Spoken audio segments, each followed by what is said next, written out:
ജോലിക്കൊക്കെ പോയിട്ട് മടുത്തിരിക്കായിരിക്കും അല്ലേ? എന്തെങ്കിലും ഒരു സമാധാനമുള്ള സംഭവം കാണാൻ യൂട്യൂബ് തുറന്നപ്പോ ഞാൻ 2 ദിവസം ജോലിക്ക് പോയാ 3-ാമത്തെ ദിവസം നമ്മൾ ആലോചിക്കുന്ന ഒരു കാര്യമുണ്ട്, എങ്ങനെയെങ്കിലും ഒരു ബിസിനസ് തുടങ്ങണം. ശരിയല്ലേ? ജോൽസിനല്ല കേട്ടോ, 3-ൽ 2 പേരും ഇതേ അവസ്ഥയിലൂടെ പോയവര് തന്നെയാണ്.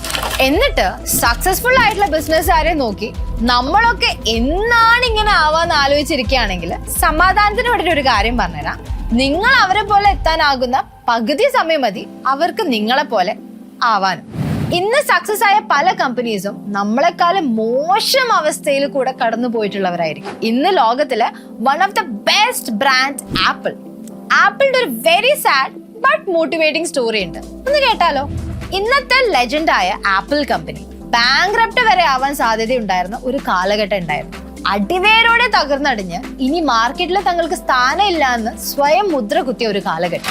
അന്ന് മാർക്കറ്റിൽ രാജാവായി നിന്നിരുന്ന മൈക്രോസോഫ്റ്റിനെതിരെ ഒരു രീതിക്കും പിടിച്ചു നിൽക്കാൻ കഴിയാതെ എന്ത് ചെയ്യണമെന്ന് അറിയാതെ നിന്നിരുന്ന ഒരു കാലം.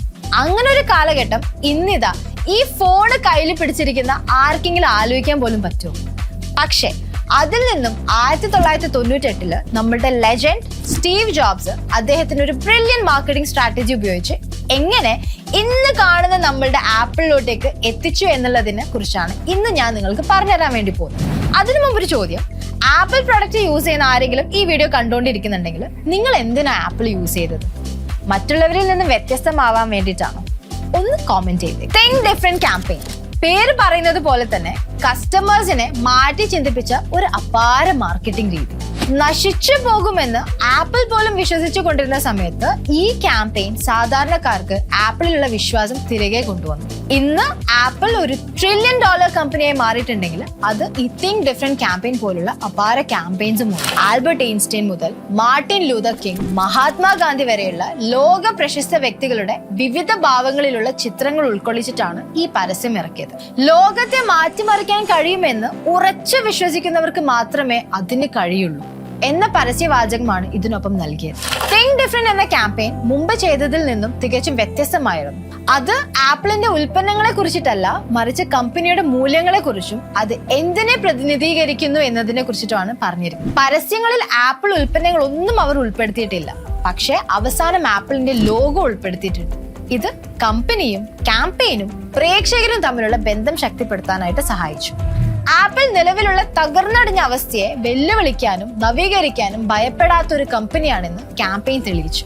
ലോകമെമ്പാടുമുള്ള ദശലക്ഷക്കണക്കിന് ആളുകളെ വ്യത്യസ്തമായി ചിന്തിപ്പിക്കാനും അവരുടെ സ്വപ്നങ്ങളെ പിന്തുടരാനും ഈ ക്യാമ്പയിൻ പ്രചോദനം നൽകി. ആപ്പിളിന്റെ തിങ്ക് ഡിഫറെന്റ് ക്യാമ്പയിനിൽ നിന്നും ഏറ്റവും വലിയ മാർക്കറ്റിംഗ് പാഠമാണ് don't cell A product, cell an idea. വെറുമൊരു ഉൽപ്പന്നം മാത്രമല്ല, ഒരു ഐഡിയ ആണ് നിങ്ങൾ വിൽക്കേണ്ടത്. ഉപഭോക്താക്കളെ തങ്ങൾ വലിയൊരു നേട്ടത്തിന്റെ ഭാഗമാണെന്ന് ഈ ക്യാമ്പയിൻ തോന്നിപ്പിച്ചു. പരമ്പരാഗത പരസ്യത്തിനു പകരം ആളുകളെ പ്രചോദിപ്പിക്കാൻ ആപ്പിൾ സ്റ്റോറി ടെല്ലിംഗ് ഉപയോഗിച്ചു. മാർക്കറ്റിംഗ് ഒരു ഉൽപ്പന്നം വിൽക്കുക മാത്രമല്ല, ഒരു പ്രസ്ഥാനം സൃഷ്ടിക്കുകയാണെന്ന് തെളിയിച്ചു. തിങ്ക് ഡിഫറെന്റ് എന്ന ടാഗ്ലൈനിന്റെ ലാളിത്യവും വ്യക്തതയും അതിനെ അവിസ്മരണീയമാക്കുകയും ആപ്പിളിന്റെ ഫിലോസഫിയെ തിങ്ക് ഡിഫറെന്റ് എന്ന വെറും 2 വാക്കുകളിൽ ഫലപ്രദമായി ആശയവിനിമയം നടത്തുകയും ചെയ്തു. ഇതിൽ നിന്നും നമ്മൾക്കൊരു കാര്യം ഉറപ്പാണ്, നിങ്ങളുടെ ബ്രാൻഡ് വേറിട്ട് നിൽക്കണമെങ്കിൽ ഒരു പ്രോഡക്റ്റിനെ വിൽക്കരുത്, മറിച്ച് നിങ്ങളുടെ പ്രേക്ഷകരുമായി വൈകാരികമായിട്ടുള്ള കണക്ട് ചെയ്യിപ്പിക്കാൻ കഴിയുന്ന ഒരു ബിലീഫ്, ഐഡന്റിറ്റി അല്ലെങ്കിൽ ഒരു മിഷൻ വിൽക്കാനായിട്ട് ശ്രമിക്കുക. സോ ഇതേപോലെ തന്ത്രപരമായ രീതിയിൽ എങ്ങനെ നിങ്ങളുടെ ബ്രാൻഡിനെ മറ്റുള്ളവരിൽ എത്തിക്കാം, അവരുമായിട്ട് ഒരു അടുപ്പം ഉണ്ടാക്കാം, അത് ത്രൂ എങ്ങനെ നിങ്ങളുടെ ബിസിനസ് വളർത്തിയെടുക്കാം എന്നൊക്കെ കൂടുതൽ അറിയാൻ വേണ്ടിയിട്ട് എൻട്രി ഡിജിറ്റൽ മാർക്കറ്റിംഗ് ആയിട്ട് ഒന്ന് കണക്ട് ചെയ്താൽ മതി. അതിന് വേണ്ടിയിട്ട് ഒന്ന് കോമെന്റ് ചെയ്തോളൂ. സോ ഇതേപോലത്തെ വീഡിയോസിനായി stay tune and see you in the next one.